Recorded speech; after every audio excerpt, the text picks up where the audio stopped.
Hello प्यारे बच्चों, बहुत बहुत नमस्कार। एक बार फिर से मैं आरएस आप सभी का हार्दिक स्वागत अभिनंदन करता हूं क्लाइंट एक्सेस पे। और लेक्चर 1 हमने जो है मूल कंसेप्ट का क्लास 11 की केमिस्ट्री का कंप्लीट कर लिया है। आज हमें लेक्चर 2 कंप्लीट करना है जो है, और बहुत ही इंपॉर्टेंट लेक्चर है ये। ठीक है, लेक्चर 1 में हमने बहुत बेसिक कंसेप्ट सीखा, हमने मैटर के बारे में समझा, टाइप ऑफ मैटर देखा। आज हम स्टेट्स ऑफ मैटर देखने वाले हैं। ठीक है, हमने टाइप ऑफ मैटर कंप्लीट कर लिया, हमने मैटर की पूरी क्लासिफिकेशन कंप्लीट कर ली है, element, compound, homogeneous mixture, heterogeneous mixture, mixture, pure substance, सारी चीजें कवर अप कर ली, एग्जांपल भी देख लिया। और आज हम स्टार्ट करने जा रहे हैं लेक्चर 2, और मोल कंसेप्ट का ये लेक्चर 2 है जो है। यहाँ पर हम आज कंप्लीट करेंगे स्टेट्स ऑफ मैटर के बारे में, और कुछ इंपॉर्टेंट टर्म्स पढ़ेंगे, डेंसिटी ऑफ सब्सटेंस के बारे में देखेंगे, और बहुत सारी चीजें यहाँ पर आज कवर करने वाले हैं। ठीक है, चलिए स्टार्ट करते हैं। हेडिंग लगा लें, मोल कंसेप्ट, लेक्चर 2 है ये। ठीक है, चलिए तो आज हमें पढ़ना है बेसिकली स्टेट्स ऑफ मैटर के बारे में पढ़ना है। ठीक है, कि मैटर के कितने स्टेट्स होते हैं। ठीक है, स्टार्ट करते हैं। चलिए, तो सबसे पहले आपको यहाँ पर मैटर लिखना है, क्योंकि हमने मैटर से ही स्टार्ट किया था।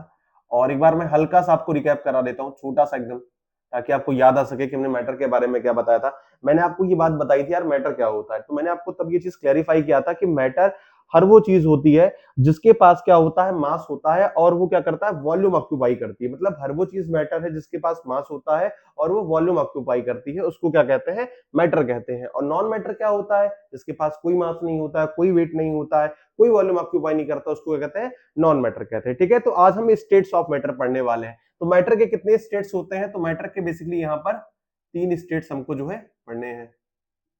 ठीक है, ऐसे आप एक बार फ्लो चार्ट बना करके इसको समझें। तो मैटर के यहाँ आपको 3 स्टेट पढ़ने हैं। ठीक है, ऐसे लिखें फटाफट से, स्टेट्स ऑफ मैटर मन के तो डिंग डाल भी लें। तो यहाँ पर हमें लिखना है स्टेट्स ऑफ मैटर। ठीक है, स्टेट्स ऑफ मैटर, ऐसे करके हेडिंग लगाएं। उसके बाद हम जो है यहाँ पर स्टेट्स ऑफ मैटर पढ़ने जा रहे हैं। चलिए, तो सबसे पहला जो आपको स्टेट पढ़ना है वो है आपका गैसियस स्टेट। कौन सा स्टेट है, गैसियस स्टेट है। ठीक है, गैसियस स्टेट होता है, फिर आपका लिक्विड स्टेट होता है, और फिर आपका होता है सॉलिड स्टेट। फिर आपका होता है सॉलिड स्टेट। ठीक है, ये बात समझ में आई। तो गैसियस स्टेट, लिक्विड स्टेट और सॉलिड स्टेट। अब इसको थोड़ा सा हल्का सा डेप्थ में जाकर के पढ़ते हैं, क्या होता है गैसियस स्टेट, क्या होता है लिक्विड स्टेट, एंड क्या होता है सॉलिड स्टेट। ठीक है, तो अब देखो गैसियस स्टेट में क्या होंगे भाई, सीधी सी बात है, ये स्टेट ऑफ मैटर, तो यहाँ पर मैटर होंगे। मैटर होंगे मतलब क्या होंगे, एटम या मॉलिक्यूल होंगे। अब जो यहाँ पर एटम या मॉलिक्यूल होंगे वो बहुत ज्यादा डिस्टेंस पे होते हैं। गैसियस स्टेट में क्या होता है, आपने वैसे भी देखा होगा कि जो एटम या मॉलिक्यूल होते हैं गैसियस स्टेट में बहुत डिस्टेंस पे होते हैं। जैसे मान लीजिए अगर एक एटम यहाँ पर है या एक मॉलिक्यूल यहाँ पर है, तो दूसरा यहाँ पर होगा, तीसरा यहाँ पर होगा। मतलब बता रहा हूँ एग्जांपल के लिए, बोर्ड पे समझाने के लिए, बोर्ड पे तो नहीं बता सकते ना, तो वैसा बता रहा हूँ, आप समझिए यहाँ पर। ठीक है, एक मान लीजिए यहाँ पर होगा, एक ऐसे यहाँ पर होगा, एक यहाँ पर होगा, एक ऐसे होगा। तो ये सब काफी डिस्टेंस पे है, अगर आप देखें तो बहुत डिस्टेंस पे है। तो जब ये काफी ज्यादा डिस्टेंस पे है, तो क्या इनके बीच फोर्स ऑफ अट्रैक्शन हो रहा होगा, कोई इंटरेक्शन इनके बीच हो रहा होगा? तो इंटरेक्शन नहीं हो रहा होगा। क्यों नहीं हो रहा होगा? या फिर आप ऐसे समझे कि यहां पर जब ये बहुत ज्यादा डिस्टेंस पे है, तो क्या एक दूसरे को इफेक्ट कर पा रहे होंगे? नहीं इफेक्ट कर पा रहे होंगे। क्यों नहीं इफेक्ट कर पा रहे होंगे? क्योंकि ये काफी डिस्टेंस पे है। तो जब ये काफी ज्यादा डिस्टेंस पे होते हैं, तो हम ये कहते हैं कि यहां पर कोई फोर्स एक्ट नहीं करता है, कोई फोर्स एक्ट यहां पर नहीं करता। इसलिए हम यहां पर नीचे लिख सकते हैं, no force act between molecule. ठीक है, हम ये लिख सकते हैं कि यहां पर कोई फोर्स एक्ट नहीं कर रहा है मॉलिक्यूल के बीच में। रीजन आपको बता दिया, क्योंकि काफी ज्यादा डिस्टेंस पे है। क्योंकि यहां पर क्या है, डिस्टेंस का फैक्टर अप्लाई हो रहा है, क्योंकि यहां पर डिस्टेंस बहुत ज्यादा है मॉलिक्यूल और एटम के बीच में। तो यहां पर कोई फोर्स एक्ट नहीं होता मॉलिक्यूल के बीच में या फिर एटम के बीच में। ठीक है, तो आप ये चीज समझ में आ गई होगी, क्लियर हो रहा होगा। अब लिक्विड स्टेट में क्या होता है, लिक्विड स्टेट में क्या होता है कि मान लीजिए अगर एक एटम या एक मॉलिक्यूल यहां पर है, तो दूसरा यहां पर होगा, तीसरा यहां पर होगा, चौथा यहां पर होगा, ऐसे करके। मतलब देखो डिस्टेंस तो है, लेकिन गैसियस स्टेट के कंपैरिजन में कम डिस्टेंस। यहां देखो काफी दूरी दूरी पे, यहां पर उतनी दूरी पे नहीं है। तो यहां पर थोड़ा सा क्या है, डिस्टेंस जो है कम हुई है, बट डिस्टेंस है। तो यहां पर आप क्या लिखेंगे, यहां पर क्या है, फोर्स एक्ट करेगा कि नहीं करेगा, बताओ, सोच के बताओ, फोर्स एक्ट करेगा कि नहीं करेगा? तो यहां पर फोर्स तो एक्ट करेगा, लेकिन उतना नहीं करेगा जितना सॉलिड स्टेट में करेगा। क्यों? क्योंकि सॉलिड स्टेट में भी बताऊंगा एकदम पास पास में मॉलिक्यूल होते हैं, एकदम बाउंडेड होते हैं। तो यहां पर क्या होता है, लिक्विड स्टेट में यहां पर तो फोर्स एक्ट करेगा क्योंकि थोड़ा सा तो इंटरेक्शन होगा। अब यहां पर इंटरेक्शन नहीं हो सकता था, क्यों? क्योंकि बहुत दूरी पे है, काफी ज्यादा डिस्टेंस पे। आप ऐसे समझो जैसे मान लो कि एक कमरा है और एक कमरे में दो व्यक्ति हैं, ठीक है, एक कमरे में दो पर्सन है, एक पर्सन एक कॉर्नर पे, एक पर्सन एक कॉर्नर पे, और आपको सामने वाले व्यक्ति को अगर मारना है या टच करना है, मान लो इमेजिन करो आपको टच करना है, ऐसे हाथ से टच करना है, आप टच कर पाओगे? नहीं कर पाओगे। क्यों नहीं कर पाओगे? क्योंकि बहुत ज्यादा डिस्टेंस पे ना भाई। अगर आप एक कॉर्नर पे हो, सामने वाला व्यक्ति अदर कॉर्नर पे है, तो टच करने में दिक्कत होगी, आप ये कहो कि नहीं टच कर पाओगे, ठीक है। तो वही चीज यहाँ पर गैसीय स्टेट के लिए। लिक्विड स्टेट है, मान लो कि आपसे थोड़ी दूरी पर है, मतलब आप प्रॉपर तो नहीं टच कर पा रहे हो, बट उसको हल्का सा छू पा रहे हो, हल्का सा टच कर पा रहे हो। मान लो अगर आप यहाँ पे खड़े हो तो आपके आधे डिस्टेंस पे खड़ा है, या आपसे एक हाथ दूर खड़ा है, तो आप उसको हल्का सा टच कर पाओगे। सॉलिड स्टेट में क्या रहता है, एकदम आपके बगल खड़ा है, मान लो आप यहाँ खड़ो, जस्ट आपके बगल खड़ा, तो आप इजीली उसको टच कर पाओगे। तो मेरे कहने का मतलब यार यहाँ पर ये है कि गैसियस स्टेट में जो एटम या मॉलिक्यूल के पार्टिकल होते हैं, ये काफी ज्यादा डिस्टेंस पे होते हैं, तो इनके ऊपर फोर्स एक्ट करना बहुत मुश्किल हो जाता है। यहाँ पर कोई फोर्स नहीं एक्ट हो रहा होता है, लेकिन लिक्विड स्टेट में फोर्स एक्ट करता है। तो हम लिख सकते हैं force act between molecules. But कौन सा फोर्स एक्ट करता है? तो वीक फोर्स ऑफ अट्रैक्शन यहां पर होता है, ठीक है। यहां पर क्या होता है, वीक फोर्स ऑफ अट्रैक्शन यहां पर होता है, क्योंकि यहां पर क्या होता है, उतना फोर्स ऑफ अट्रैक्शन नहीं होता है। किसके? अब कंपैरिजन की बात कर रहे हैं, उतना मतलब किसके? सॉलिड स्टेट की वजह से बात कर रहे हैं, सॉलिड स्टेट के रेफरेंस की बात कर रहे हैं, ठीक है। तो यहां पर आपको ये चीज समझ में आ गई होगी। अब सॉलिड स्टेट में क्या होता है, एकदम बगल बगल, जैसे मान लो एक एटम यहां पर है, फिर दूसरा यहां पर होगा, तीसरा यहां पर होगा, चौथा यहां पर होगा, एकदम बगल बगल होंगे।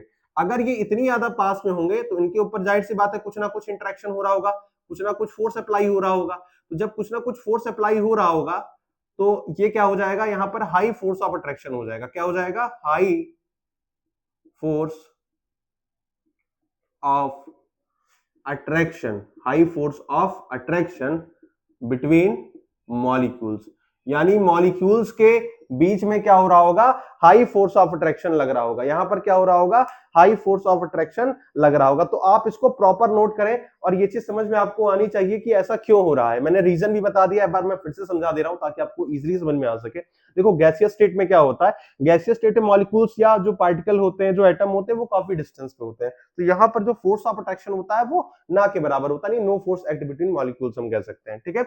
लिक्विड स्टेट में यहां पर क्या होता है कि मॉलिक्यूल या एटम या पार्टिकल जो होते हैं वो थोड़ी डिस्टेंस पे होते हैं, तो उतना फोर्स ऑफ अट्रैक्शन नहीं लग पा रहा होता। हम ये नहीं कह सकते कि लग नहीं सकता, बट उतना नहीं लग सकता है। तो जब फोर्स एक्ट बिटवीन मॉलिक्यूल होगा तो वो वीक फोर्स ऑफ अट्रैक्शन होगा, कम लग रहा होगा तो वीक फोर्स ऑफ अट्रैक्शन हो जाएगा।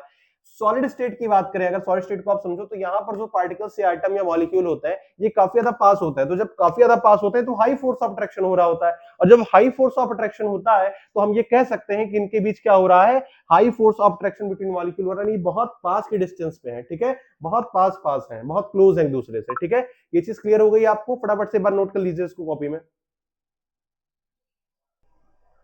चलिए अब हेडिंग लिखे, इफेक्ट ऑफ फिजिकल स्टेट, यानी फिजिकल स्टेट के ऊपर इसका क्या इफेक्ट पड़ता है, ठीक है। इफेक्ट ऑफ फिजिकल स्टेट आपको लिखना है, यानी फिजिकल स्टेट के ऊपर इसका क्या इफेक्ट पड़ने वाला है, ठीक है। तो हेडिंग लगाएं, इफेक्ट ऑफ फिजिकल स्टेट लिखें।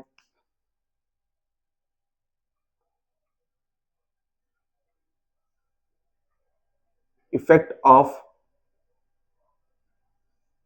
फिजिकल स्टेट, ठीक है। इफेक्ट ऑफ फिजिकल स्टेट का मतलब यहां पर यह है कि इसका फिजिकल स्टेट पे क्या इफेक्ट पड़ेगा, क्या ये फिजिकल स्टेट को इफेक्ट करेंगे या नहीं करेंगे, तो वो हम समझने वाले हैं। अच्छा, अब आपको मैं बता दूं, देखो किसी भी स्टेट को डिफाइन करने के लिए हमें कुछ वेरिएबल्स की रिक्वायरमेंट होती है। किसी भी स्टेट को डिफाइन करने के लिए हमें कुछ वेरिएबल्स की रिक्वायरमेंट होती है। वो वेरिएबल कौन कौन से हैं मैं आपको एक एक करके बताता हूं, बट आप ये समझे कि जैसे मान लीजिए कोई भी स्टेट है आपका, जैसे सॉलिड स्टेट हो गया, लिक्विड स्टेट हो गया या गैसियस स्टेट हो गया, तो उसको डिफाइन करने के लिए, उसको क्या करने के लिए, डिफाइन करने के लिए हमें क्या रिक्वायरमेंट होती है, कुछ वेरिएबल की रिक्वायरमेंट होती है, ठीक है। अब वो वेरिएबल्स कौन कौन से हैं, तो वो वेरिएबल हैं mass, number of atom, number of atom, volume of substance, ठीक है, डेंसिटी, प्रेशर, टेम्परेचर, ठीक है। तो ये कुछ वेरिएबल्स हैं जिनको हम डिफाइन करते हैं, जो है, ठीक है, स्टेट को डिफाइन करने के लिए। Mass, number of atom, pressure, volume, temperature, density. इस तरीके से आप जो है यहाँ पर देख सकते हैं, ठीक है। तो अगर किसी भी स्टेट को आपको डिफाइन करना है, चाहे वो लिक्विड स्टेट हो, चाहे वो गैसियस स्टेट हो, चाहे वो सॉलिड स्टेट हो, अगर आपको उसे डिफाइन करना है तो आपको कुछ वेरिएबल्स की रिक्वायरमेंट होगी। वेरिएबल मास हो सकता है, नंबर ऑफ एटम हो सकता है, वॉल्यूम ऑफ सब्सटेंस हो सकता है, डेंसिटी हो सकता है, प्रेशर हो सकता है, टेम्परेचर हो सकता है, ठीक है। चलिए अब हेडिंग लगाइए मास ऑफ सब्सटेंस की, ठीक है। मास ऑफ सब्सटेंस लिखिए। अब हम मास ऑफ सब्सटेंस के बारे में देखते हैं, क्या ये डिपेंड करता है फिजिकल स्टेट पे या नहीं डिपेंड करता है, वो सारी चीजें हम स्टार्ट करते हैं, ठीक है। तो हेडिंग लगाएं मास ऑफ सब्सटेंस की, मास ऑफ सब्सटेंस, ठीक है। लिखे मास of substance.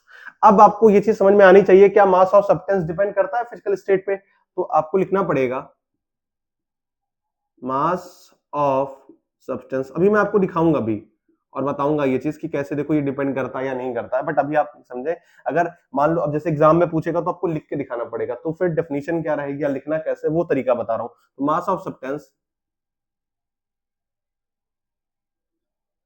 mass of substance does not depend upon physical state of matter, physical state of matter, ठीक है।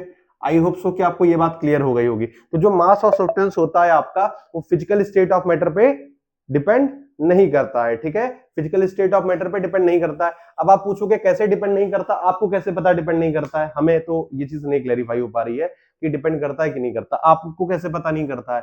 तो फिर आप यहां से देखो, एक बस इंपॉर्टेंट पॉइंट यहां पर याद रखना कि मास ऑफ सब्सटेंस जो होता है वो डिपेंड नहीं करता है, ठीक है। कैसे डिपेंड नहीं करता अभी मैं आपको बताता हूं। अब आप ऐसे सोचो, जैसे एग्जाम्पल के लिए आपने आइस देखी, आइस, आइस देखी सबने, आइस देखी होगी, फिर आपने उसको वेपर फॉर्म में भी देखा होगा और लिक्विड फॉर्म में भी देखा होगा, ठीक है। तो अब उसी का एग्जांपल लेकर के मैं आपको समझाता हूं कि कैसे ये जो है यहाँ पर डिपेंड करता है या फिर नहीं करता है, ठीक है।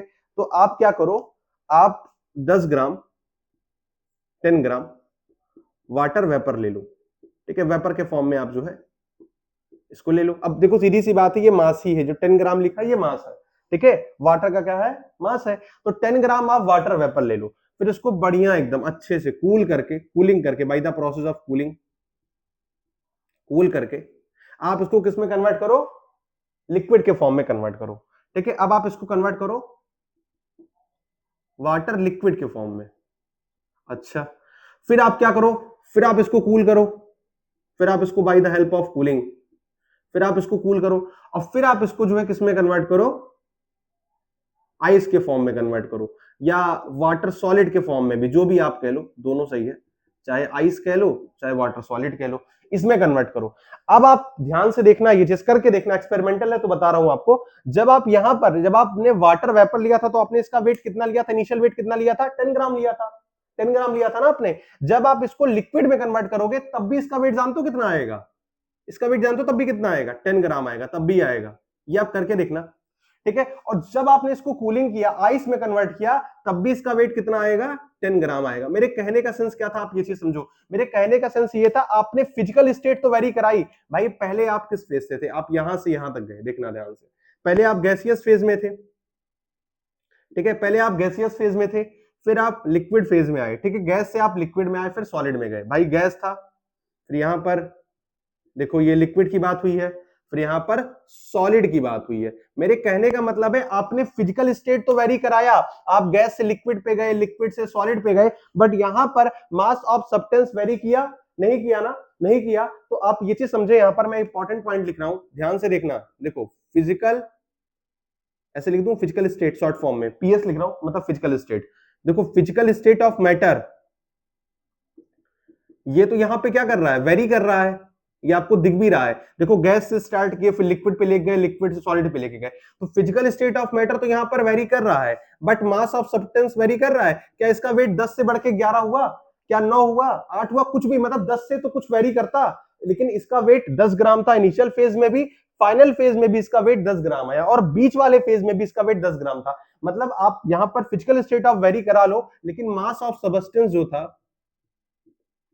उसका जो वेट था वो वेरी नहीं किया, वेरी नहीं किया। ठीक है, तो इससे ये हम निकाल सकते हैं कंक्लूजन कि यहां पर मास of substance does not depend upon physical state of matter.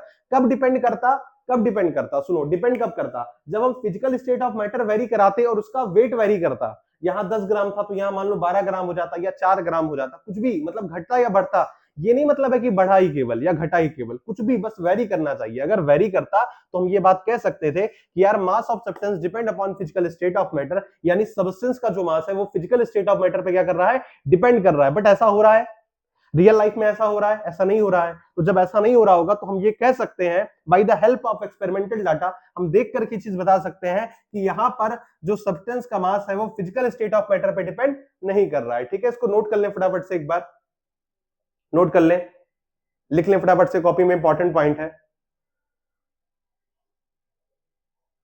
ठीक है ना, समझ में आ रही है बात। और वही चीज मैं आपको बता रहा हूं, यहां पर आप लिख भी सकते हैं। देखो अगर मास दिया है, आप यहां पर एक पॉइंट डाल के लिख लो यार, मैं आपको बता रहा हूं इंपॉर्टेंट पॉइंट है, तो आप यहां पर लिखो ऐसे, देखो ऐसे लिखो, ऐसे लिख लो मास, ये केवल आपको समझने के लिए लिखवा रहा हूं। ठीक है, कॉपी में ऐसे लिख लेना किनारे, बस आप समझने के लिए।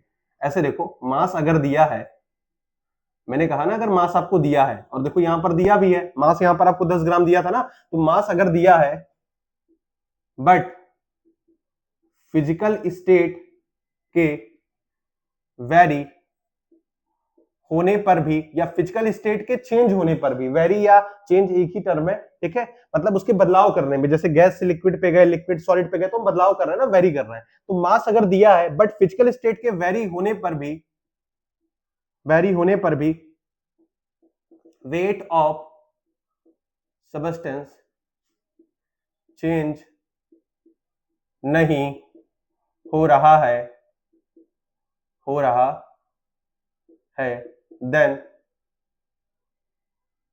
हम ये कह सकते हैं it is independent of physical state of matter. ठीक है, ये बात क्लियर हुई, आपको समझ में आ रहा है। मैं फिर से एक बार बोल दे रहा हूं मैंने क्या लिखा है। मैंने लिखा है मास अगर दिया है और हम फिजिकल स्टेट को वेरी करा रहे हैं, यानी फिजिकल स्टेट के चेंज होने पर भी वेट ऑफ सब्सटेंस चेंज नहीं हो रहा है, देन हम ये कह सकते हैं कि ये क्या है, independent of physical state of matter है। या तो आप ये कह लो कि डिपेंड नहीं करता, या तो अदर लैंग्वेज में आप ये कह लो कि इंडिपेंडेंट है। ठीक है, तो एक ही टर्म है जो है, डिपेंड नहीं कर रहा या फिर इंडिपेंडेंट है, एक ही टर्म है। ठीक है, ये बात आपको क्लियर हो गई, बताओ, ये बात आपको क्लियर हो गई। एक एग्जांपल और देना पड़ेगा। हाँ, अच्छा, यूनिट ऑफ मास का कुछ लोग पूछते हैं, अगर आप मान लो कि पूछ ले, यहां से यूनिट पूछ ले, यूनिट क्या होगी, यूनिट ऑफ मास की मान लो कोई पूछ ले, एकदम बेसिक बातें देखो बता रहा हूं ना, बचपन में सब बातें बताई जाती थी यूनिट ऑफ मास। तो मास की यूनिट क्या होती है, जैसे 1 kg मान लो लिखा है, अब 1 किलोग्राम में 10,000 ग्राम होता है, या इसी को आप ऐसे भी लिख सकते हो 10 की पावर 3 ग्राम भी लिख सकते हो। ठीक है, तो ये यूनिट है, अगर मान लो यूनिट से पूछता है तो आप ये चीज लिख सकते हैं। ठीक है, क्लियर है बात, पक्का आपको इसी सुन में आ रही है, नोट कर रहा हो, एकदम बढ़िया तरीके से आप इसको नोट कर लो, इंपॉर्टेंट पॉइंट है। ठीक है, और अगर आप चाहो तो एग्जांपल और मैं दे सकता हूं, एग्जांपल आप और ले लो, जैसे मान लो मैंने 12 ग्राम सोडियम सॉलिड लिया। मैंने सोडियम सॉलिड, सबने देखा होगा, नहीं भी देखा होगा तो आपने जो है कभी एक्सपेरिमेंट किया होगा, अगर आप जो है तो वहां पर आप देखोगे सोडियम सॉलिड के फॉर्म में आपको दिखाई देगा। तो मैंने सोडियम सॉलिड लिया, उसका वेट कितना लिया, 12 ग्राम लिया। अब मैंने इसको क्या किया, ठीक है, इसको क्या किया, इसको वेपर के फॉर्म में कन्वर्ट किया। किसके फॉर्म में कन्वर्ट किया, सोडियम यानी Na वेपर के फॉर्म में कन्वर्ट किया। जब हम इसको वेपर के फॉर्म में कन्वर्ट करेंगे तब भी इसका वेट जानते हो कितना आएगा, 12 ग्राम आएगा। अब आप ध्यान से देखो, देखो ये सॉलिड फॉर्म में था, ये किस फॉर्म में था, ये सॉलिड फॉर्म में था। यहां पर हम किस फॉर्म में गए, गैस फॉर्म में गए। तो सॉलिड से गैस में गए, यहां पर हमने फिजिकल स्टेट वेरी कराया, लेकिन फिजिकल स्टेट के वेरी होने पर भी इसका जो वेट था वो वेरी नहीं हुआ। इनिशियल फेज में कितना था, इनिशियल फेज में कितना था, 12 ग्राम था। फाइनली कितना हुआ, फाइनली 12 ग्राम हुआ। तो कहने का मतलब यह है कि वेट नहीं बदला। जब वेट नहीं बदलेगा तो ये क्या हो जाएगा, इंडिपेंडेंट हो जाएगा, independent of physical state of matter. तो इससे एक बात तो क्लियर हो गई कि जो वेट ऑफ सब्सटेंस है वो इंडिपेंडेंट क्वांटिटी है, ये फिजिकल स्टेट ऑफ मैटर पे डिपेंड नहीं करती है। ठीक है, ये बात क्लियर है, नोट कर लें फटाफट से एक बार। चलिए अब नेक्स्ट हम डिस्कस करते हैं वॉल्यूम ऑफ सब्सटेंस। हमने मास ऑफ सब्सटेंस डिस्कस कर लिया, अब हम वॉल्यूम ऑफ सब्सटेंस डिस्कस करते हैं। तो हेडिंग लगाएं, यहां पर लिखें वॉल्यूम ऑफ सब्सटेंस।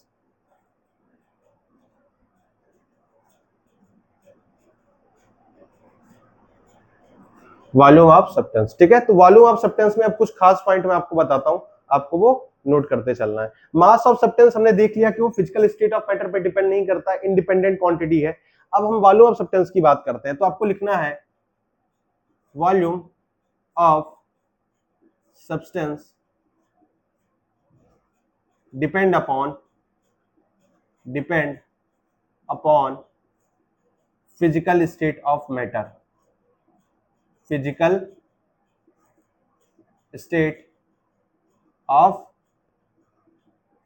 मैटर, ठीक है। तो जो वॉल्यूम होता है सब्सटेंस का वो डिपेंड करता है फिजिकल स्टेट ऑफ मैटर पे। बस आपको ये पॉइंट ध्यान रखना है कि डिपेंड करता है, ठीक है। अभी मैं आपको बताऊंगा कैसे डिपेंड करता है, आप एकदम निश्चिंत रहो। यानी अगर मैं आपको ये बता दिया कि कैसे ये डिपेंड करता है, तो आप इससे ये डिफरेंस निकाल पाओगे कैसे मास ऑफ सब्सटेंस नहीं डिपेंड कर रहा है बट वॉल्यूम ऑफ सब्सटेंस कैसे यहाँ पर डिपेंड कर रहा है। तो volume of substance depend upon physical state of matter के लिए। और एक बात बस याद रखिएगा, बहुत इंपॉर्टेंट नोट वाला पॉइंट है, लिख लो इसको आराम से बढ़िया तरीके से, एक बार कॉपी पे इसको नोट करो यार, कि जो वॉल्यूम होगा गैस का, जो वॉल्यूम होगा गैस का, वो वॉल्यूम ऑफ लिक्विड के बराबर नहीं होगा, और जो वॉल्यूम ऑफ लिक्विड होगा वो वॉल्यूम ऑफ सॉलिड के बराबर नहीं होगा। यानी ये तीनों ही क्वांटिटी जो होंगी, ये तीनों जो क्वांटिटी होंगी ये बराबर नहीं होंगी। यानी गैस का जो वॉल्यूम होगा, जो लिक्विड का वॉल्यूम होगा और जो सॉलिड का वॉल्यूम होगा ये बराबर नहीं होगा, ठीक है, अलग अलग होगा। तो इसलिए यहां पर साइन जो लगा इज नॉट इक्वल टू का साइन लगा है। मैं आपको बता दे रहा हूं फिर से, ये बात आपको क्लियर हो जानी चाहिए।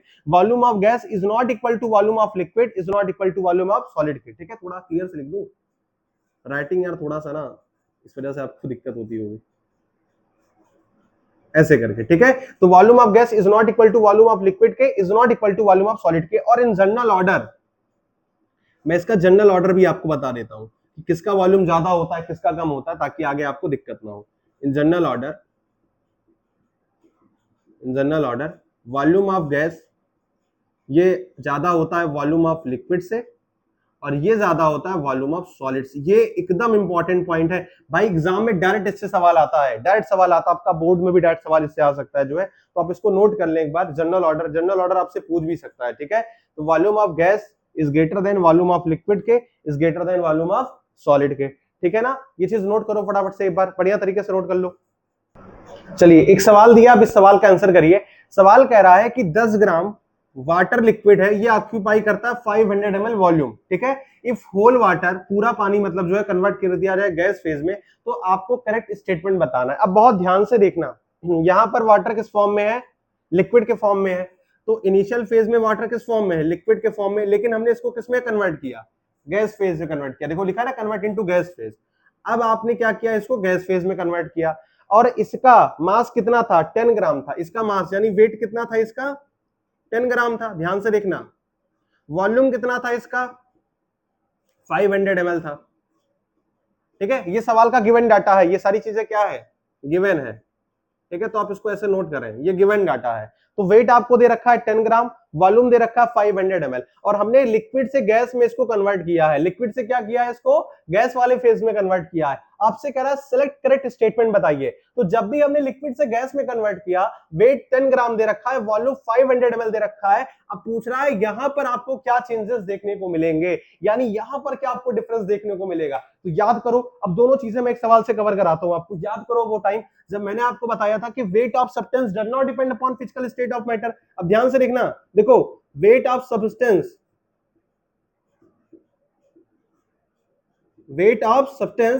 ऐसे क्रॉस का साइन लगा रहा हूं, मतलब ताकि आपको ये बता सकूं कि डिपेंड नहीं करता है, ठीक है, does not depend upon physical state of matter, ठीक। तो भैया वाटर का यहां पर जो है वेट जो दे रखा है वो डिपेंड तो करता नहीं फिजिकल स्टेट ऑफ मैटर पे। तो ये तो 10 ग्राम है तो 10 ही ग्राम रहेगा, ठीक है, चाहे लिक्विड में रहे चाहे गैस में रहे। तो हम ये कह सकते हैं कि इसका जो वेट था जो 10 ग्राम था, ये अभी भी 10 ग्राम रहेगा। ये तो डिफरेंस मतलब ये तो वेरी नहीं करेगा, या तो इसमें चेंज नहीं आएगा, ठीक है। लेकिन सर वॉल्यूम में चेंज आएगा, क्योंकि वॉल्यूम जो है 500 ml था, और मैंने अभी आपको बताया था कि गैस का वॉल्यूम ज्यादा होता है एज कंपेयर टू लिक्विड के वॉल्यूम से। तो सीधी सी बात है, गैस का वॉल्यूम ज्यादा होगा लिक्विड के वॉल्यूम से, और लिक्विड का वॉल्यूम कितना है 500 ml है, तो गैस का क्या होगा, गैस का होगा ग्रेटर देन 500 ml। अगर आपको ये चीज नहीं क्लियर हुई तो मैं फिर से बता देता हूं, बट एक बार समझने की कोशिश करो यार। देखो मैं कहना क्या चाह रहा हूं, बहुत ध्यान से देखना। देखो ये सवाल बहुत आराम से बताता हूं, आपको समझ में आना चाहिए। कह रहा है कि 10 ग्राम वाटर लिक्विड है, ऑक्यूपाई करता है 500 volume. If whole water convert into gas phase then select correct statement. तो भैया पहले लिक्विड में था, फिर हमने इसको गैस में कन्वर्ट किया, तो वेट इसका 10 ग्राम था। तो जब इसका वेट 10 ग्राम था इनिशियल फेज में, तो गैस वाले फेज में भी तो 10 ग्राम रहेगा। अगर लिक्विड वाले फेज में इसका वेट 10 ग्राम है, तो गैस वाले फेज में भी तो वेट 10 ग्राम रहेगा ना यार। कैसे रहेगा, क्योंकि यहाँ पर मास तो वेरी ही नहीं करता है, मास तो इंडिपेंडेंट क्वांटिटी है, मास तो फिजिकल स्टेट ऑफ मैटर पे डिपेंड करती ही नहीं है। चाहे आप लिक्विड की बात करो, चाहे आप गैस की बात करो, इवन अगर सॉलिड की बात करता तब भी इसका वेट 10 ग्राम ही होता। तो यहाँ पर इसका वेट तो नहीं वेरी करेगा, तो वेट तो इसका 10 ग्राम ही रहेगा। लेकिन अगर वॉल्यूम की बात करें, अब वॉल्यूम के लिए समझना ये चीज, वॉल्यूम क्या होता है, गैस का ज्यादा होता है लिक्विड के वॉल्यूम से, और लिक्विड का वॉल्यूम 500 ml दे रखा है। देखो यहाँ पर गिवन है लिक्विड का वॉल्यूम कितना है 500 ml है। अब हमको ये तो नहीं पता कितना बढ़ेगा, अब ये तो नहीं पता कितना बढ़ेगा, ये श्योर है बढ़ेगा, ग्रेटर देन 500 ml आएगा। कितना आएगा ये हमें नहीं पता, तो इसका फाइनल आंसर हो जाएगा ग्रेटर देन 500 ml। क्या, क्योंकि इसका रीजन ये है भैया कि लिक्विड से गैस पे जाने पर जो वॉल्यूम है वो बढ़ता है, क्योंकि यहाँ पर जो वॉल्यूम ऑफ लिक्विड होता है, लिख भी दे रहा हूं, वो कम होता है वॉल्यूम ऑफ गैस से, यानी वॉल्यूम ऑफ गैस जो है वो लिक्विड के वॉल्यूम से ज्यादा होता है। इस वजह से ये जो है आपका क्या आ रहा है, ग्रेटर देन 500 ml आ रहा है, ठीक है। फटाफट से एक बार नोट कर लें, इसको नोट करिए कॉपी में। चलिए अब तीसरा वेरिएबल देखते हैं, डेंसिटी ऑफ सब्सटेंस। स्पेलिंग लगाएं डेंसिटी ऑफ सब्सटेंस की, लिखें यहां पर डेंसिटी ऑफ सब्सटेंस, ठीक है, लिखें डेंसिटी ऑफ सब्सटेंस। चलिए डेंसिटी ऑफ सब्सटेंस आपने लिख लिया। अब मैं आपको पहले एक बार बताता हूं कि फॉर्मूला क्या होता है डेंसिटी ऑफ सब्सटेंस का, फिर मैं आगे आपको बताता हूं, ठीक है। तो आप यहां पर लिखें डेंसिटी ऑफ सब्सटेंस, ठीक है। अब डेंसिटी ऑफ सब्सटेंस का फॉर्मूला होता है यहां पर मास of substance, mass of substance divided by volume of substance, ठीक है। ये होता है भैया डेंसिटी ऑफ सब्सटेंस का फॉर्मूला है। डेंसिटी क्या होता है, मास अपॉन वॉल्यूम होता है, तो डेंसिटी ऑफ सब्सटेंस क्या हो जाएगा, मास of substance divided by volume of substance. अच्छा, अब ये नया टर्म है डेंसिटी ऑफ सब्सटेंस, आपने अभी तक नहीं पढ़ा है, पहली बार पढ़ा रहा हूं। मैंने मास ऑफ सब्सटेंस बता दिया, वॉल्यूम ऑफ सब्सटेंस बता दिया। अब गौर करिए, मास ऑफ सब्सटेंस मैंने क्या बताया था, ये क्या निकल के आया था, ये इंडिपेंडेंट ऑफ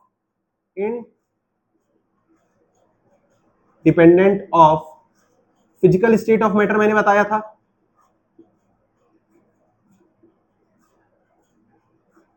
ये जो है फिजिकल स्टेट ऑफ मैटर पे डिपेंड नहीं करता, यानी ये क्या है, इंडिपेंडेंट है। अच्छा, वॉल्यूम ऑफ सब्सटेंस क्या क्या बताया था, ये डिपेंड करता है, तो depend upon physical state of matter, ये बताया था। एक बार याद करो, मैंने ये बताया था कि जो मास ऑफ सब्सटेंस है वो independent of physical state of matter है, और जो वॉल्यूम ऑफ सब्सटेंस है वो dependent upon physical state of matter है। अब ध्यान से देखना, density of substance mass of substance divided by volume of substance. अब ये तो इंडिपेंडेंट है, तो मास की वजह से तो डेंसिटी नहीं इफेक्ट होगी, मास की वजह से डेंसिटी इफेक्ट नहीं होगी, क्यों, क्योंकि ये इंडिपेंडेंट है। लेकिन वॉल्यूम की वजह से इफेक्ट होगी, क्यों, क्योंकि ये क्या है, डिपेंड करता है फिजिकल स्टेट ऑफ मैटर पे। अब आप ऐसे समझे कि यार मान लो आपके पिताजी की इनकम अगर 50,000 है और आपका खर्चा 10,000 रुपए महीने का, आपके पिताजी की इनकम क्या है 50,000 है, आपका खर्चा है 10,000, ठीक है। तो आप ये सोचिए, क्या अगर उनकी इनकम 50,000 है, मान लो बढ़ के 1 लाख हो गई, अगर उनकी इनकम बढ़ के 1 लाख हो गई, तो प्रोबेबिलिटी ये है कि आपका खर्चा भी बढ़ जाएगा भाई। तब आप शायद हो सकता है 10,000 से 12,000, 12,000 से 15,000, 15,000 से 20,000 कर देगा। अगर उनकी सैलरी 50,000 है, अगर उनकी सैलरी 50,000 है और तब आपका खर्चा 10,000 है, तो आप कोशिश करेंगे कि खर्चा 10,000 ही रहे, तब तो नहीं बढ़ा सकते आप ना भाई, लिमिटेशन है ना आपके ऊपर कि आप 50,000 की सैलरी है उनकी, तो आप 10,000 ही रखोगे। मतलब मेरे कहने का मतलब ये, अगर ये वेरी करेगा, इसमें से दो में से, देखो density of substance mass substance है, अगर दोनों में से कोई भी चीज वेरी करेगा तो दूसरे वाले को इफेक्ट होगा। अब कैसे, अब मैं आपको कोई रिलेट कराता हूं। देखो सैलरी 50,000 थी, खर्चा आपका 10,000 था तो चल रहा था, लेकिन जैसे ही खर्चा आपका 20,000 हो गया, जैसे ही खर्चा आपका डबल हुआ, 10,000 से दुगना हो गया 20,000, तो सैलरी ऑफ सब्सटेंस पे डिपेंड करेगा, करेगा ना, सैलरी थोड़ा सा तो डिपेंड करेगी भाई। तब तक 50,000 आता तो सारी चीजें मैनेज कर रहे थे, अब जैसे डबल हो गया तो फिर दिक्कत करेगी थोड़ा सा। तो मेरे कहने का मतलब यार यहाँ पर ये था कि यहाँ पर अगर एक चीज भी इफेक्ट होगी तो सामने वाला इफेक्ट हो जाएगा, दोनों में से कोई भी चीज अगर इफेक्ट होगी तो सामने वाला इफेक्ट हो जाएगा। तो density of substance equal to mass of substance divide by volume of substance, तो ये क्या हो जाएगा, independent of physical state of matter है, लेकिन ये कैसा, ये depend upon physical state of matter है, तो ये तो क्या करता है, डिपेंड करता है, ठीक है, ये क्या करता है, डिपेंड करता है। तो ओवरऑल आप ये कह सकते हैं यहां पर कि डेंसिटी ऑफ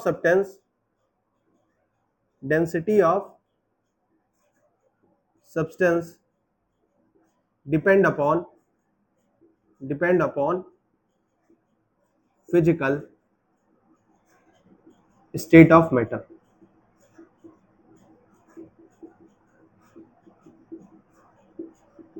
ठीक है, तो डेंसिटी जो है सब्सटेंस की वो क्या करती है, डिपेंड करती है फिजिकल स्टेट ऑफ मैटर पे। तो डेंसिटी ऑफ सब्सटेंस जो है वो क्या करता है आपका, डिपेंड करता है फिजिकल स्टेट ऑफ मैटर पे। अच्छा, जैसे वॉल्यूम ऑफ सब्सटेंस का एक जनरल ऑर्डर था, वैसे डेंसिटी ऑफ सब्सटेंस का भी जनरल ऑर्डर है, तो मैं आपको जनरल ऑर्डर बता देता हूं।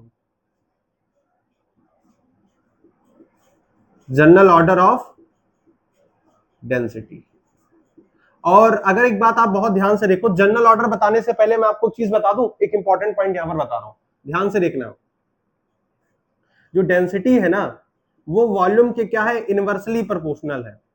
डेंसिटी क्या है, वॉल्यूम के इनवर्सली प्रोपोर्शनल है, यानी डेंसिटी जब मिनिमम होगी तो वॉल्यूम क्या होगा, मैक्सिमम होगा। जब डेंसिटी मिनिमम होगी तो वॉल्यूम क्या होगा, मैक्सिमम होगा। और अगर इसी का अपोजिट कर दें, डेंसिटी जब मैक्सिमम होगी तो वॉल्यूम कैसा होगा, मिनिमम होगा। मतलब ये दोनों केस एक जगह पे लग रहा होगा, अगर डेंसिटी मिनिमम हुई तो वॉल्यूम मैक्सिमम होगा, अगर डेंसिटी मैक्सिमम हुआ तो वॉल्यूम मिनिमम होगा। मतलब ये इनवर्स का रिलेशन लेकर के चलेगा, हमेशा अपोजिट होगा। तो जनरल ऑर्डर ऑफ डेंसिटी क्या आएगा, देखो आपको बता रहा हूं, आप ऐसे रिलेट करना। वॉल्यूम का क्या आया था, वॉल्यूम का ये था कि गैस का ज्यादा होता है, फिर लिक्विड का होता है, फिर सॉलिड का होता है, यही था, यही बताया था ना भाई मैंने, ठीक है। लेकिन डेंसिटी वाले ऑर्डर में क्या होता है, यहां पर डेंसिटी में होता है डेंसिटी सॉलिड की सबसे ज्यादा, जस्ट देखो रिवर्स हो रहा है, फिर किसकी, फिर लिक्विड की, फिर किसकी, फिर डेंसिटी गैस की। यानी सबसे कम डेंसिटी किसकी होती है, गैस की, फिर किसकी, सबसे कम किसकी, गैस की, उससे ज्यादा लिक्विड की, सबसे ज्यादा सॉलिड की। तो डेंसिटी सबसे ज्यादा किसकी, सॉलिड की, सबसे कम किसकी, गैस की। वॉल्यूम सबसे ज्यादा किसका, गैस का, सबसे कम किसका, वॉल्यूम, सॉलिड का। देखो इनवर्स का रिलेशन चल रहा है दोनों के बीच, वॉल्यूम सबसे ज्यादा गैस का होता है लेकिन डेंसिटी सबसे ज्यादा सॉलिड की होती है। और यहां पर अगर बात करें वॉल्यूम की, तो वॉल्यूम सबसे कम किसका होता है, सॉलिड का। यहां पर डेंसिटी सबसे कम किसकी होती है, गैस की। तो आप ये देखो एक इनवर्स का रिलेशन यहां पर जो है स्टेबलाइज होता है, ठीक है। ये बात याद रहेगी आपको, बताओ ये चीज याद रहेगा, नोट कर लो फटाफट से एक बार। चलिए अब मैं आपको डेंसिटी से रिलेटेड कुछ टर्म बता देता हूं, मतलब कुछ टर्म का यहाँ पर कुछ खास बात है। देखो डेंसिटी ना किस काम में लाई जाती है, जैसे आप ये सोच रहे हो यार डेंसिटी का क्या रोल है, डेंसिटी क्यों लाई गई, डेंसिटी का यूज क्या है। तो अगर आपको ये चीज समझ में आया कि डेंसिटी का यूज क्या है, तो डेंसिटी जो है मास और वॉल्यूम का रिलेशन बताती है, ठीक है। तो डेंसिटी क्या करती है, डेंसिटी मास और वॉल्यूम के बीच का रिलेशन बताती है, या फिर आप ये कह सकते हैं डेंसिटी जो है मास और वॉल्यूम का रिलेशन बताती है। अच्छा एक पॉइंट और नोट कर लीजिए, बहुत इंपॉर्टेंट है, ये डायरेक्ट यार यूज होता है, बहुत इंपॉर्टेंट, ये नोट वाला पॉइंट है मेरे भाई, ठीक है। इसको नोट डाल के नोट करना, मोस्ट इंपॉर्टेंट पॉइंट आप ये कह लो, मोस्ट इंपॉर्टेंट पॉइंट, ये आपको कहीं दिया नहीं रहेगा, ये आपको पता होना चाहिए। कौन सा पॉइंट है, कि डेंसिटी ऑफ वाटर, ठीक है, ये आपको जानते हो एक बार बता देगा फिर आपको कभी देगा नहीं जो है एग्जाम में। ये आपको नोन क्वांटिटी है, डेंसिटी ऑफ वाटर कितनी होती है, 1 ग्राम पर एमएल, कितनी होती है, 1 ग्राम पर ML at 4 degree centigrade temperature पर, ठीक है। ये बात याद रखिएगा भैया, डेंसिटी जो होती है वाटर की वो 1 ग्राम पर एमएल होती है एट 4 डिग्री सेंटीग्रेड टेम्परेचर पर, ठीक है। ये बात याद रहेगी, आराम से ये चीज समझ लीजिए, डेंसिटी ऑफ वाटर क्या होती है, 1 ग्राम पर ML at 4 degree centigrade temperature. और ये इसलिए बता रहा हूं क्योंकि ये नॉन क्वांटिटी है, ये आपको देगा नहीं, ये चीज नोन है, आपको पता होनी चाहिए, ठीक है। इसका मतलब क्या है? अच्छा, इसका मतलब क्या, मीन्स क्या है, इसका मतलब समझते हैं। इसका मतलब ये है कि 1 ग्राम वाटर, H2O मतलब यहां पर वाटर से है, 1 ग्राम वाटर जो है, 1 ग्राम वाटर जो है, आप यहां पर इसको नोट कर लीजिएगा, ठीक है, इंपॉर्टेंट, इसलिए आप इसको नोट करो। तो यहां पर 1 ग्राम वाटर जो है वो ऑक्यूपाई करता है, 1 मिनट, चलिए नोट करिए, 1 ग्राम वाटर ऑक्यूपाइड करता है 1 ml water in liquid state, ठीक है। तो ये बात आपको याद होनी चाहिए। यहां पर ये सिंपल सी बात कह रहा है कि 1 ग्राम वाटर जो है, 1 ग्राम वाटर जो है, ये क्या ऑक्यूपाई करता है? 1 ml वाटर लिक्विड स्टेट। अब 1 ग्राम का मतलब ये किसमें है? ये वेट के फॉर्म में है, और ये किस फॉर्म में है? ये वॉल्यूम के फॉर्म में है, ठीक है। तो बस यही चीज यहां पर आपको समझ में आनी चाहिए थी कि 1 ग्राम वाटर जो होगा, 1 ग्राम वाटर जो होगा वो ऑक्यूपाई करेगा 1 ml वाटर लिक्विड स्टेट। क्या कहा मैंने? 1 ग्राम वाटर जो होगा वो ऑक्यूपाई करेगा 1 ml water in liquid state, ठीक है। चलो बहुत बढ़िया, नोट कर लो इसको। चलिए एक एग्जांपल और ले लीजिए, अगर आप एग्जांपल समझना चाहते हैं इसको। तो एग्जांपल इस तरीके, जैसे लिखा है, मान लो 2 ग्राम पर लीटर, ऐसे लिखा रहता, जनरली ऐसे लिख रही थी ना, 2 ग्राम पर लीटर एल्कोहल, मान लो लिखा है। अब इसका मतलब क्या है? इसका मीनिंग बताओ, मीन्स इसका क्या है? अभी मैंने जस्ट बताया है वाटर का एग्जांपल देकर के, अब आप बताइए इसका मतलब क्या होगा, सोच करके बताएं। इसका मतलब यह है कि 2 ग्राम एल्कोहल ऑक्यूपाई करेगा 2 ग्राम एल्कोहल ऑक्यूपाई करेगा 1 लीटर, 1 लीटर एल्कोहल लिक्विड को, ठीक है। ये बात समझ में आई? 2 ग्राम एल्कोहल ऑक्यूपाई करेगा 1 लीटर एल्कोहल लिक्विड को, ठीक है ना। चलो बहुत बढ़िया यार, बहुत। चलिए अब नया वेरिएबल हम लिखते हैं जो है, हमने मास ऑफ सब्सटेंस पढ़ लिया, वॉल्यूम ऑफ सब्सटेंस पढ़ लिया, डेंसिटी ऑफ सब्सटेंस पढ़ लिया, अब लास्ट हम पढ़ने जा रहे हैं नंबर ऑफ मॉलिक्यूल्स, ठीक है। चलिए हेडिंग लगाएं, नंबर ऑफ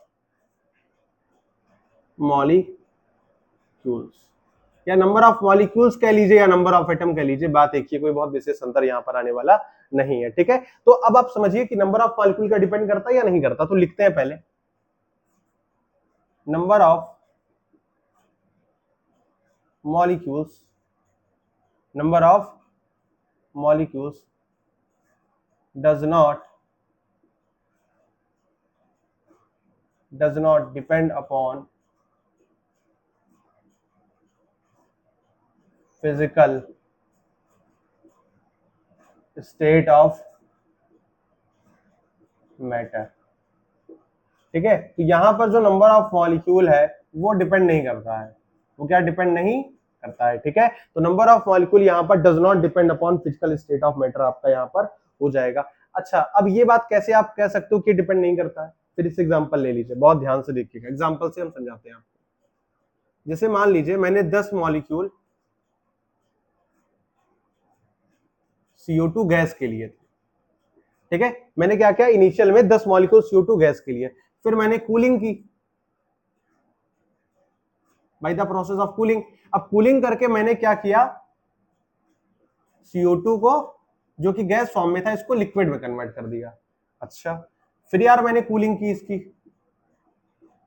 फिर कूलिंग की, फिर मैंने CO2 लिक्विड जो था उसको हमने किस में कन्वर्ट कर दिया, CO2 सॉलिड के फॉर्म में कन्वर्ट कर दिया। अब ध्यान से देखना, इंपॉर्टेंट चीज बता रहा हूं, जब इनिशियल फेज में हमने कितने मॉलिक्यूल लिए थे CO2 के, 10 मॉलिक्यूल लिए थे, इसको कूलिंग की तो CO2 लिक्विड में कन्वर्ट हुआ, फिर कूलिंग की, फिर CO2 सॉलिड में कन्वर्ट किया, लेकिन हमने देखा कि 10 मॉलिक्यूल यहां पर भी आ रहे हैं, यानी ये मॉलिक्यूल कितने हैं, 10 मॉलिक्यूल हैं, अभी भी ये कितने हैं, 10 मॉलिक्यूल हैं, यहां पर भी ये 10 ही मॉलिक्यूल हैं।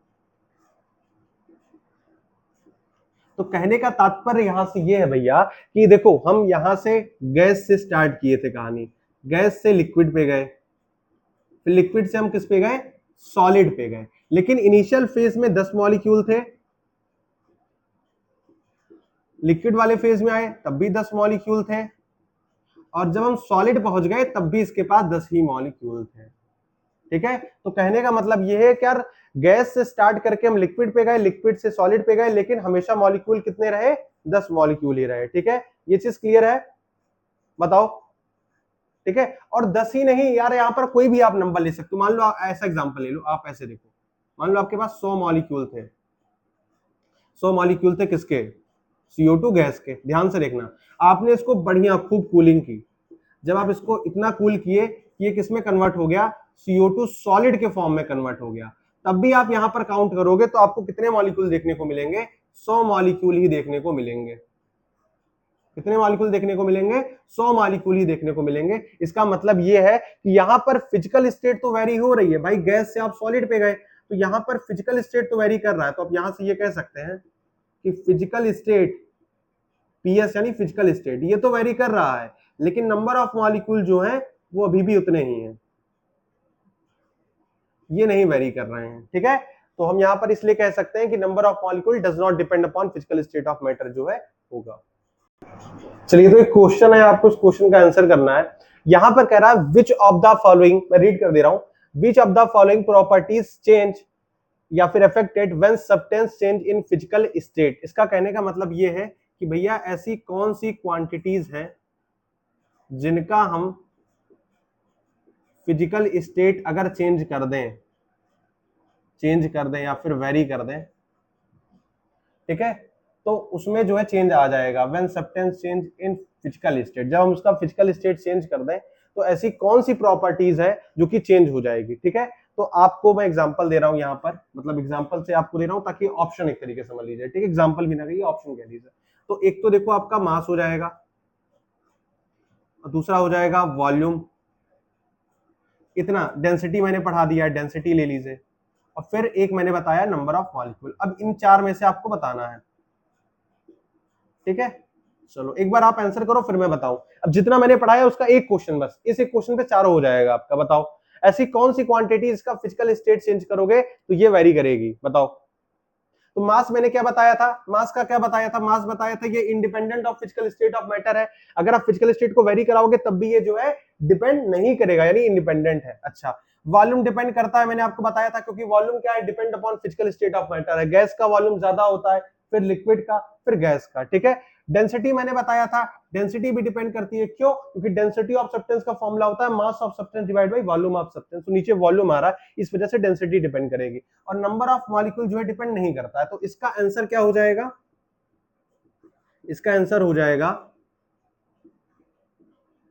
वॉल्यूम ऑफ सब्सटेंस, एक तो ये हो जाएगा, और दूसरा क्या हो जाएगा,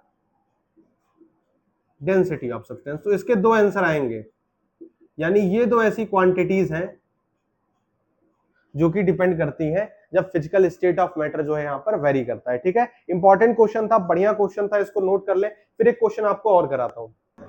चलिए इस क्वेश्चन का आंसर करिए। सवाल कह रहा है which of the following properties, ऐसी कौन सी प्रॉपर्टीज है जो डिक्रीज करेगी when 4 gram CO2 gas converted into CO2 liquid. ठीक है, अब ये ऑप्शन जो है, मतलब यहाँ पर जो क्वेश्चन है ये ऑप्शन वाला है जो है, तो ऑप्शन आप ले लीजिए। ऑप्शन ए आप ले लीजिए मास ऑफ सब्सटेंस,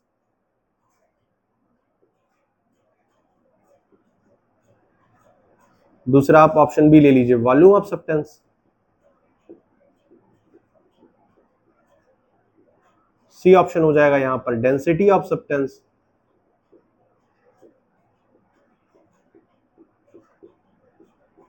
और यहां पर डी ऑप्शन हो जाएगा नंबर ऑफ मॉलिक्यूल्स या फिर नंबर ऑफ एटम। ठीक है, नंबर ऑफ मॉलिक्यूल्स या फिर नंबर ऑफ एटम।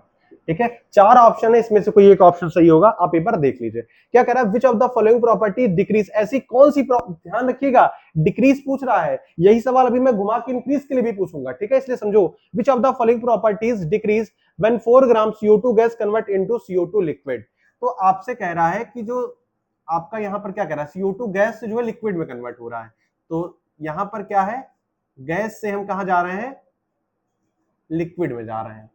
अच्छा, यहां पर आपको 4 ग्राम CO2 गैस, यहां पर इसका वेट दे रखा है, ये आपको दे रखा है 4 ग्राम, और ये किसका है, ये CO2 गैस का है। ठीक है, आपको वेट यहां पर दे रखा है, और ये कन्वर्ट हो रहा है CO2 लिक्विड में। अगर आप गैस से लिक्विड में जा रहे हो तो कौन सी प्रॉपर्टी यहां पर डिक्रीज करेगी, क्या मास ऑफ सब्सटेंस डिक्रीज करेगा, भाई 4 ग्राम CO2 गैस में है तो लिक्विड में भी 4 ग्राम रहेगा, तो ये तो डिक्रीज नहीं करेगा। ठीक है, नंबर ऑफ मॉलिक्यूल देख लेते हैं, अभी दो ऑप्शन छोड़ते हैं, नंबर ऑफ मॉलिक्यूल देख लेते हैं, एटम देख लेते हैं। इसमें भी क्या है, अगर मान लो जो भी नंबर ऑफ मॉलिक्यूल या एटम होते वो गैस से लिक्विड में जाने पर वो भी कन्वर्ट ना होते तो ये भी नहीं डिक्रीज करेगा। अच्छा, अब बात करते हैं वॉल्यूम ऑफ सब्सटेंस की। अगर गैस में मान लो इसका कुछ भी वॉल्यूम रहा होगा, हमें नहीं पता क्या वॉल्यूम था, मान लो कुछ भी वॉल्यूम रहा होगा, तो लिक्विड में जाने पर इसका वॉल्यूम कम होगा या ज्यादा होगा? भाई सीधी सी बात है, वॉल्यूम ऑफ गैस हमेशा ज्यादा होता है वॉल्यूम ऑफ लिक्विड से, तो गैस में इसका वॉल्यूम ज्यादा रहा होगा, लिक्विड पे जाने पर इसका वॉल्यूम कम हो जाएगा। इसका मतलब वॉल्यूम ऑफ सब्सटेंस में क्या करेगा, ये डिक्रीज करेगा, यानी ये आपका सही आंसर हो जाएगा। डेंसिटी ऑफ सब्सटेंस में क्या होता है, डेंसिटी ऑफ सब्सटेंस में इनवर्स का रिलेशन होता है। यानी सीधी सी बात है, मान लो अगर डेंसिटी कुछ गैस की होती, डेंसिटी कुछ गैस की होती, तो अगर जैसे ये लिक्विड में जाता, जैसे ये किसमें जाता, लिक्विड में जाता, तो इसकी डेंसिटी क्या होती, बढ़ जाती, यानी यहां पर इंक्रीज करेगा और यहां पर ये क्या करेगा, डिक्रीज करेगा। ठीक है, तो इसने पूछा क्या था सवाल में, which of the following property decrease when 4 gram CO2 gas convert into CO2 liquid. तो इसका राइट आंसर हो जाएगा यहां पर वॉल्यूम ऑफ सब्सटेंस, तो ये आंसर आ जाएगा volume of substance.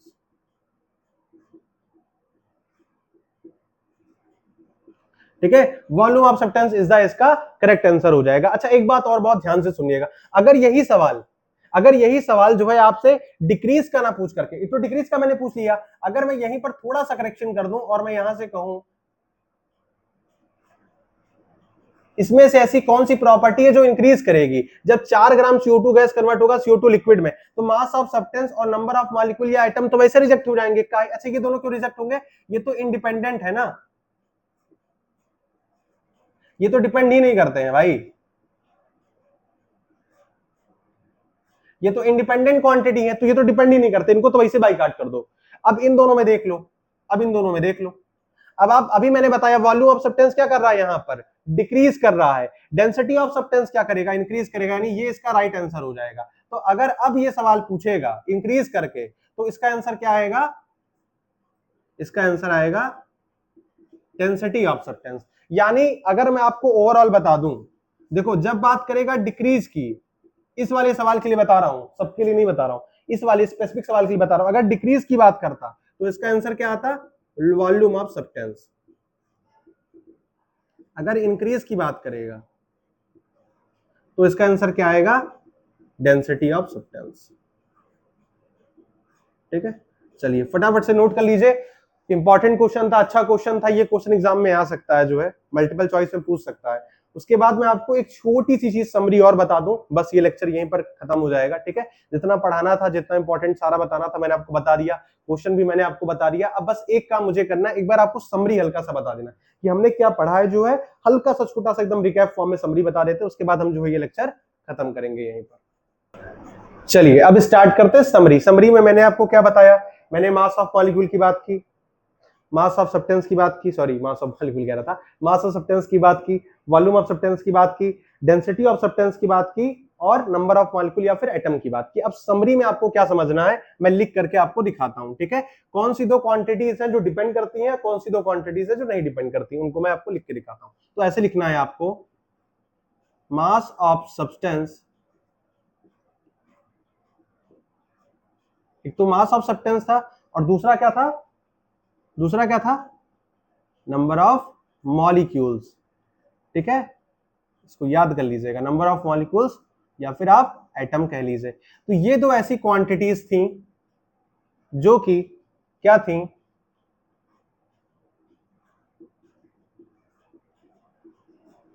Independent of physical state of matter. आप चाहे ये कह लो और चाहे आप ये कह लो, does not depend upon physical state of matter. ठीक है, दोनों सेम लैंग्वेज है, कोई अंतर नहीं है, चाहे आप ये बोलो चाहे आप ये बोलो। ठीक है, उसके बाद देखो, उसके बाद देखो, अब आता है आपका डेंसिटी ऑफ सब्सटेंस।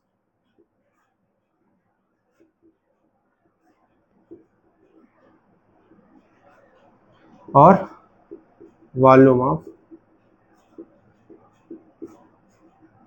सब्सटेंस। ठीक है, डेंसिटी ऑफ सब्सटेंस और वॉल्यूम ऑफ सब्सटेंस, ये क्या हो जाएगा, depend upon physical state of matter हो जाएगा। ठीक है, आई होप सो आपको ये बात समझ में आ रही होगी कि ऊपर की जो दो क्वांटिटी हैं वो इंडिपेंडेंट है और नीचे की जो दो क्वांटिटी है ये डिपेंड करती है। तो ये फिजिकल स्टेट ऑफ मैटर पे डिपेंड करती हैं और ये जो है आपकी नहीं करती हैं। ठीक है, तो आई होप सो कि आपको ये बात समझ में आई होगी। आज का लेक्चर अच्छा लगा होगा, आपको सारी बातें क्लियर हो गई होंगी। मास of substance, number of molecule या फिर एटम, ये इंडिपेंडेंट है फिजिकल स्टेट ऑफ मैटर पे। Density of substance and volume of substance जो है ये क्या करती हैं, जो है डिपेंड करती है। तो ये इंडिपेंडेंट है और ये डिपेंड करती है। ठीक है, तो अच्छे से पढ़िएगा, रिवीजन कर लीजिएगा। आज का लेक्चर नंबर ये सेकंड था। लेक्चर नंबर 1 हमने पूरा मैटर पे कंप्लीट किया है, लेक्चर नंबर 2 हमने स्टेट ऑफ मैटर पे कंप्लीट किया। अब हम लेक्चर नंबर 3 जो स्टार्ट करेंगे, मैं थोड़ा सा आपको बेसिक इंफॉर्मेशन बता देता हूं। अब इसके बाद जो लेक्चर नंबर 3 आएगा, यहां से हम मोल स्टार्ट करने वाले हैं। ठीक है, यहां से हम मोल स्टार्ट करने वाले, मतलब इसके बाद जो लेक्चर रहेगा वहां से हम मोल स्टार्ट करेंगे। ये तो लेक्चर नंबर 1 और लेक्चर नंबर 2 ये बेसिक लेक्चर थे ताकि आपका एक बेस बन सके। फिर हम लेक्चर नंबर 3 से मोल स्टार्ट करेंगे। ठीक है, तो आई होप सो कि आपको लेक्चर अच्छा लगा होगा। रिवीजन कर लीजिएगा, क्वेश्चन प्रैक्टिस कर लीजिएगा और थोड़ा सा जो कुछ इंपॉर्टेंट कंसेप्ट बताए उनको आप एक बार देख लीजिएगा। ठीक है, चलिए फिर, जय Shri Krishna, Radhe Radhe, love you all.